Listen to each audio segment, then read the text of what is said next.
So here are my sawhorses, and these sawhorses go as a pair.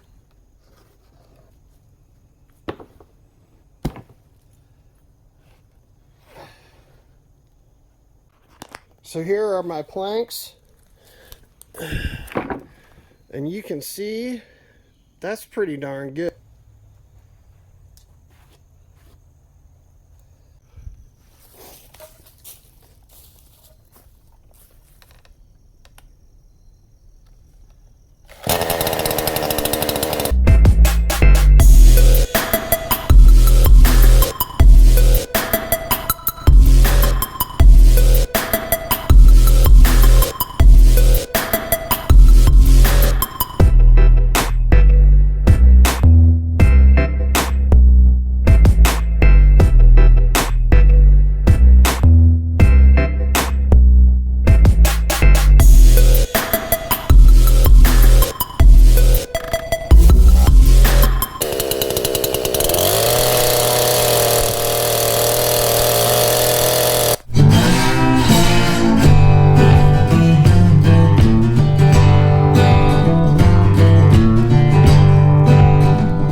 seven planks and 2 offcuts. So what did I do? So my kitchen, if you saw a previous episode, me making the kitchen, I was cutting some planks. I was using a fro to split some logs for planks. I upgraded. I ended up got a chainsaw. Helped tremendously being able to cut some of these trees that I can use. Got a chainsaw mill. All the YouTube videos that I've seen are all about making beams, posts out of 4x4, 6x6s out of logs, which over there I've done, and you may have seen the video on that, and it works great. But I think people are limiting what they've done with the chainsaw mill. So what I did was I made planks. I had a large log. It's about 8 foot long. I don't know, 12, 16 inches. No, less than that, 12 inches or less in diameter. It's white oak, I think, or red oak. I don't know. It's an oak. And I made some specific sawhorses for using the chainsaw mill. People are only using the chainsaw mill to make beams and posts, but you can do so much more with it. Now, yes, it's got a 1/4 inch kerf, and what that means is that's wasted material. That's the size of the cut. When you cut into a piece of wood, you're taking out 1/4 inch. So it is a lot. I understand that. I've got a lot of resources. It does take quite a bit of time. It is fairly hard on your equipment, but I was able to get 7 planks, and I'm thinking they're 1x8s. I did 1-inch planks, and legit 1-inch planks. I had some inconsistencies when I did that. My board is not straight on one side. My guide, my 2x6 that I use for my guide, is not straight on one side, and that caused problems when I went to the second half of the log. But as you can see, yes, there's waste, but I've got 7 approximately 1x8s that I can use to plank my kitchen or anything. It is a valuable tool, and I'll show you my my sawhorses and what I did with that. You probably saw in the video how I used the 2x6 guide continually. Every single cut I would move that guide along the sawhorses and not the piece of wood, not the log. One of the issues, a couple of the issues that I had, things that you can't necessarily control, you can try to, but it's a problem that you run into, is that saw bar, when you cut down into the piece of wood, that bar can move a little bit. So in terms of having a perfectly square piece of wood, that's fairly challenging. So there's definitely some variance in these pieces of wood. The other part in using the sawhorses is when you have your log, you got to make sure that log has a fairly square end, because you want those 2 sawhorses to be perfectly parallel to one another, so that your log can be perpendicular right down the middle, and you can center it, and you can use the Sawhorse and the measurements on the Sawhorses to guide every single cut. You know, one of the things that I did with this is I literally just put the log up and started cutting, and I cut my planks. So they are live edge on all of it. I do have a circular saw that what I can do is I can rip those down and make the ends square. The other thing that you can do is you can cut that first with the chainsaw mill. Cut two ends, right end, left end, flip it up on end, and then go do your cuts. Now you do that, you are losing that 1/4 inch when you cut that top. The other thing that you're doing is you're losing quite a bit of material by cutting that top off. Now if you want perfect width of material, all uniform widths of your planks, then by doing that, that's okay. You're going to cut off that edge. Now what I've done with the live edge is I can cut really close to the bark to that edge. Now my boards will be varying widths because of the way that those cuts happen, but I'm getting more material. So there's a variety of ways that you can use this thing to get what you want. Now this took me a little more than a day to do, and that was a 7-foot by 12 inch diameter oak, which was very hard. Plus I had many chainsaw issues that I have worked through. Seem to have got my chainsaw working right. So it gave me some challenges. Now mind you, this is the first time that I've done planks like this, and with the first time I'm really happy. I've got a lot of really nice pieces of wood that I can use. Don't limit yourself to just beams with a chainsaw mill. Make yourself a couple of these Sawhorses so that you can make planks if that's what you need. Most cost of lumber right now is ridiculous. If you have the resources like we've got here, and you can make the planks that you want, do it. It's gonna take you a long time, but actually, I'll get better at it, and the variety of wood that you use. My chainsaw is not super sharp, so that can be better. Everything about that can be a little bit better, take quite a bit less time, and I can get my material. But 7 sizable 1-inch oak planks that I can use for whatever. I'm really happy with how that went. So let me show you a little bit about what I'm doing here. So here are my Sawhorses, and these Sawhorses go as a pair. Okay, I cut a a Lowe's yardstick just so I had measurements. My buddy said, well, why don't you just use a Sharpie? Yeah, you could. Okay, you really could. I just wanted something that was done, didn't have to measure and do everything. And likely when I would do it, my measurements would be wrong. So over time, they'd definitely be wrong. So this just makes it easier.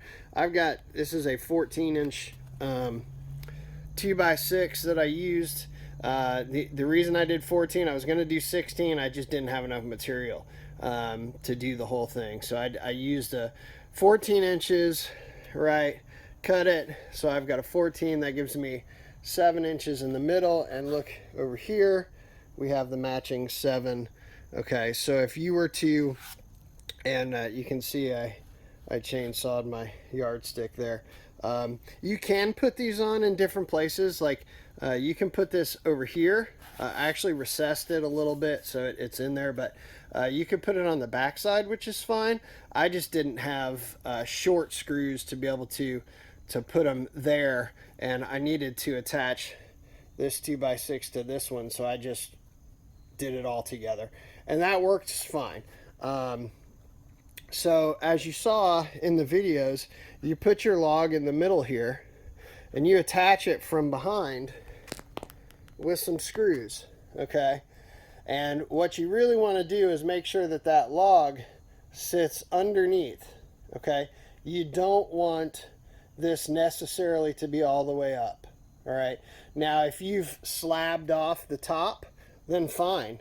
Put that thing up here and make sure they're both perfectly level, and then screw it in and secure it, and then you can put your guide, your 2x6, on top, and you can line them up, right? So you can start all the way on the outside, line up your 2x6, and make your cuts. Couple of things to watch out for. Obviously, you've got these screws coming through here, and you can't cut all the way through the end, you know? So what you're having to do is plunge cut down near your sawhorses. Not the best thing, but adding options for your chainsaw mill. This thing works pretty good. You have some waste over here. You can see all my plunge cuts, and you can actually see that some of my plunge cuts on the other side didn't go all the way through. So when I sliced it at the end to get all my planks, they weren't completely cut off. No big deal, right? But that is something that you have to watch out for. When you do those plunge cuts, watch out for those screws. If you really want to make it fancy, line up the screws under here right at the center 7 or whatever, and know that when you cut that log that you cannot be cutting at 7. And then you can get pretty close. You know, watch for kickback. I had a bunch of times where it kicked back on me. But these things are fabulous. A couple of things that I would do. I did only make these, they're very short, and I was bending over a lot. I would like to make these, and I will make these, a good 4 to 6 inches taller, because I want to be able to tilt that chainsaw at 90 degrees and not hit dirt. Yeah, so these are the sawmill sawhorses, and I think they're essential for what we're trying to do to 10x your chainsaw mill, for sure. Look at all these planks. So here are my planks, and you can see that's pretty darn good. Now there is a little bit of an angle. It's a little narrower here than it is over here. This one's really good. Most of them are very close. Now this one's a little narrower than the others, but you can see pretty good, pretty darn good. I think I had one. There's a piece that's very, very skinny, and actually got very skinny on the inside. That was toward the middle of the board, and I had trouble with my guide board, which sort of caused that. Once I adjusted that and got that squared away, I didn't have any problems. But you can see these are really pretty straight. Not bad at all. We got a little rain last night, so here's a good example. So here's kind of thick there in the middle. You know, this board may have to find an alternate use, but part of that was I had issues with that guide board, but you can see it multiplies the effects. There was a knot right there that actually bulged out, was hard to cut. Well, there might have been something in there actually. But that knot really caused problems for the saw. But for the most part, these are really, really good pieces. Now, a couple things I can do. I can actually take this one and just take an axe to it and clean up the edges and square them off. They're rough cut, but they will do what I need them to do. Alright guys, so if you like this video, if you found it useful, be sure to like the video. Click that like button. If you like more videos like this, subscribe, hit the notification bell. I'm going to be doing more stuff here up in the woods. We're going to be building a platform up this way for a canvas wall tent. We're going to be doing all that. We do have a building on the property that's we're basically going to be tearing down and salvaging material out of that. So I am going to be using quite a bit of that.